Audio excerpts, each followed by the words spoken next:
Hello friends. Do you want to add or remove logo in Sleek Bill in just a few clicks and make your branding on a document? Let's see how you can do it easily in Sleek Bill. First, go to your browser and type www.sleekbill.in. As soon as the Sleek Bill website opens, you will see the login button above. Click on it. Now you are on the sign-in page. Now enter your email ID in the email field and enter your password in the password field. Click on Sign In button. Now after entering the dashboard, click on the Preferences tab. Then click on Profile tab.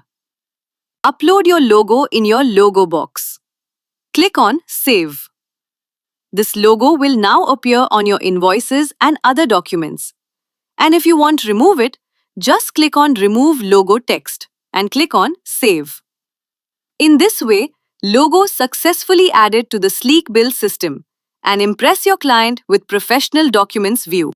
If you're interested in more similar videos and want to learn more about easy billing with Sleek Bill, don't forget to like, share and subscribe to our channel.